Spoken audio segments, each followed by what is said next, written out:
qui est M. Schreck et M. Zinski.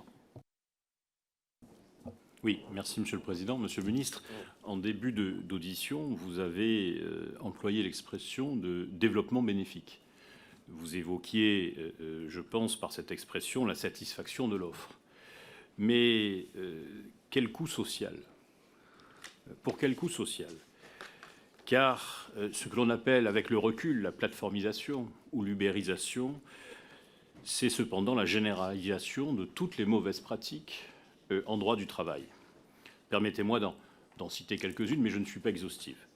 D'abord, le travail dissimulé généralisé, parce que l'on peut considérer qu'en l'état des jurisprudences, notamment de la Chambre sociale de la Cour de cassation, toutes les plateformes employeurs connaissent le statut et le lien de subordination qu'elles imposent et tombent sur le coup du travail dissimulé tel qu'il est prévu par l'article 82-23-1 du Code du travail. L'emploi de salariés en situation irrégulière. C'est la problématique des faux comptes et votre prédécesseur, ce matin, le ministre du Travail, a reconnu l'impuissance des pouvoirs publics à lutter contre ces faux comptes. C'est le contournement des règles du travail du dimanche, du travail de nuit, du repos compensateur, qui renvoie aux problématiques de la sécurité au travail, qui est une obligation de résultat qui pèse normalement sur les employeurs.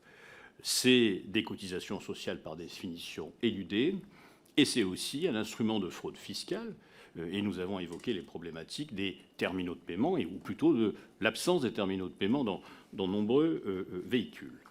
Les travailleurs sont forcément victimes et durablement victimes de ces mauvaises pratiques du travail. Donc j'en viens à deux questions, si vous me le permettez. La première, pensez-vous, Monsieur le Ministre, qu'en matière d'acquis sociaux, de protection des travailleurs, de respect du Code du travail, on puisse employer le terme de développement bénéfique?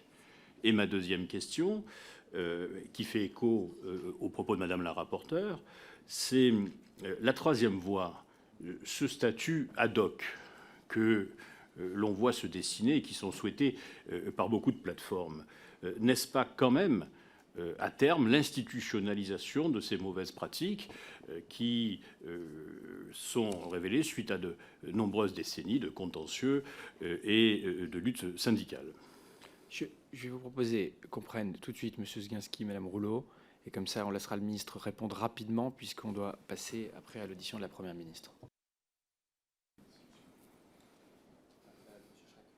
Pardon. Merci, Monsieur le Président. Monsieur le Ministre, merci pour votre présence. Une question un petit peu complémentaire. Depuis la mise en place de nouveaux statuts, notamment de VTC, les chiffres de l'INSEE montrent clairement un développement, une forte hausse de l'activité de transport de personnes.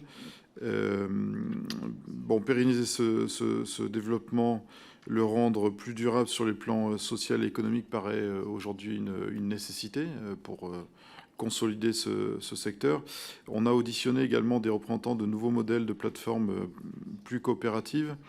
Voilà, quel est votre avis sur cette solution-là potentielle et en général, puisqu'on est dans une commission d'enquête où nous devons être prospectifs également sur l'amélioration de ce secteur d'activité, en particulier sur l'aspect de transport, puisque ça relève de vos compétences.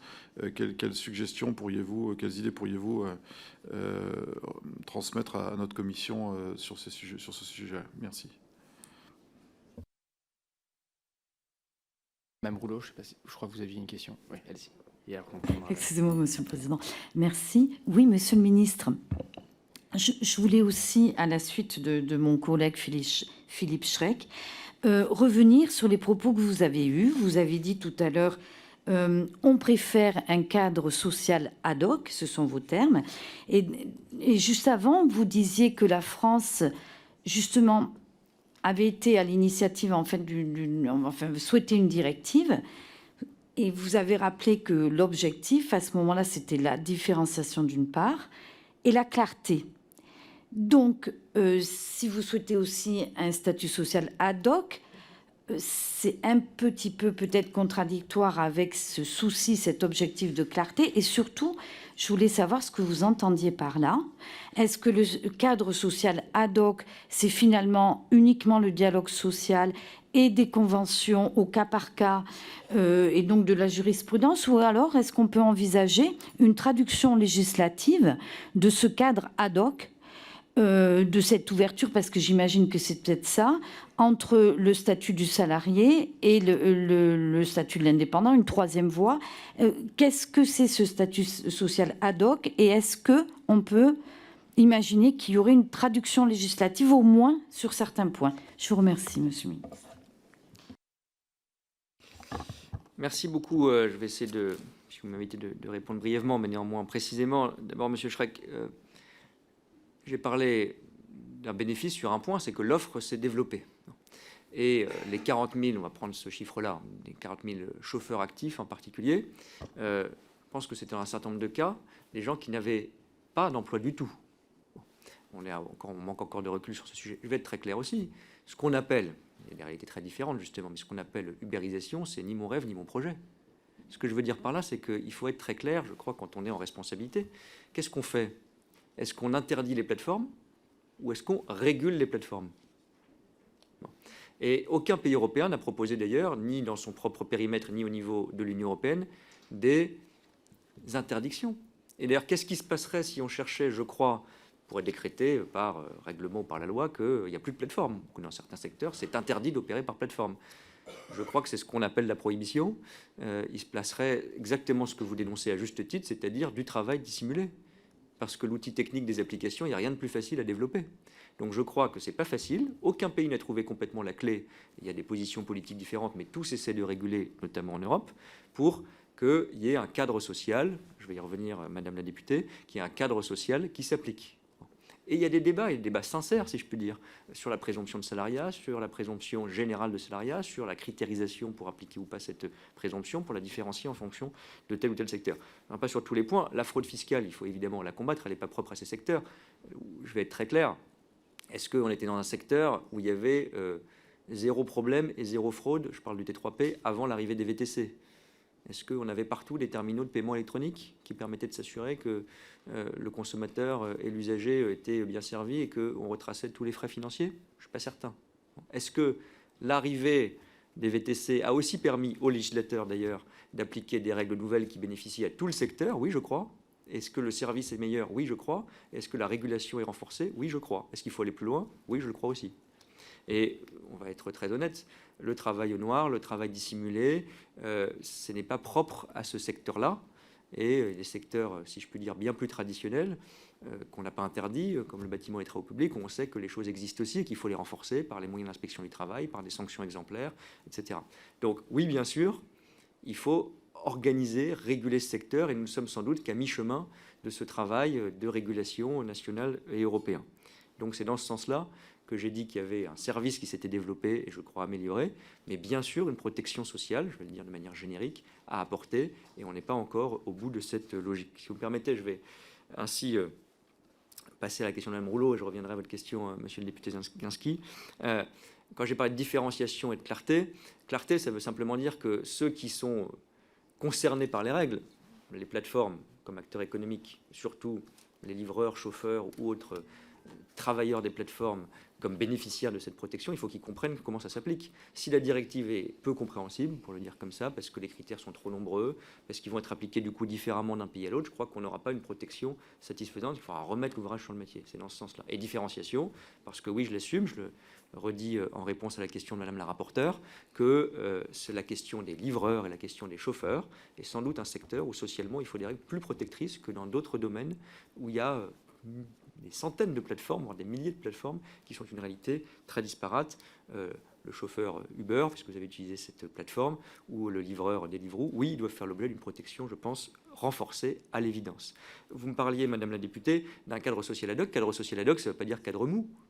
Ça ne veut pas dire simplement des chartes, des discussions au coin du feu. D'ailleurs, je le dis à l'Assemblée nationale, tout cela résulte de lois. la loi de 2016 qui a créé la cotisation en matière d'accident du travail, la loi de financement de la sécurité sociale qui, depuis 2023, a créé une protection sociale complémentaire, une ordonnance et une loi qui avait été portée à l'époque par Elisabeth Borne qui a permis d'organiser ce dialogue social. Ce dialogue social, il ne vient pas spontanément. La création de l'ARPE, c'est le législateur qui l'a voulu et le gouvernement qui l'a mise en place. Donc cadre social ad hoc ne veut pas dire que les choses sont contournables, légères ou à la carte ou à la demande. Bon, je précise aussi, j'ai pas eu l'occasion de le dire, que parmi les acteurs européens qui avaient défendu l'idée de règles ad hoc, il y a la Confédération européenne des syndicats. Il y a la Confédération européenne des syndicats, présidée par le secrétaire général de la CFDT, qui ne demandait pas, à ma connaissance, une présomption générale de salariat. Et je ne pense pas qu'on puisse reprocher aux syndicats européens, membres de la Confédération européenne des syndicats, il y avait des débats entre eux, pour être tout à fait transparent, mais de ne pas se préoccuper de la protection des chauffeurs, des livreurs et des autres travailleurs des plateformes. Dernier point pour répondre à monsieur le député Zginski.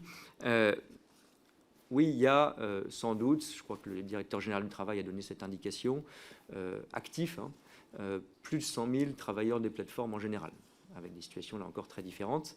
Et oui, je le maintiens, je crois que la plateforme, c'est-à-dire une application qui permet de mettre en relation des personnes, pour le faire de manière très courte, il y a beaucoup d'activités différentes. Quand vous êtes un prestataire informatique très qualifié, vous n'avez pas tout à fait les mêmes enjeux de rémunération à garantir et à augmenter, de droits sociaux à sécuriser, qu'un livreur ou un chauffeur qui, lui, en effet, ou elle, mérite une protection renforcée.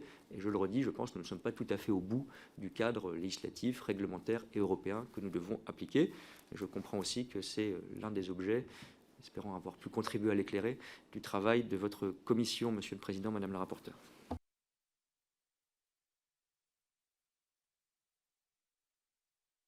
Bon, je suis vraiment désolé parce que je sais qu'on a une question supplémentaire, M. Karabat, mais si vous m'excuserez, puisqu'on a la Première ministre, je crois, qui attend déjà, donc vous pourrez lui poser la question.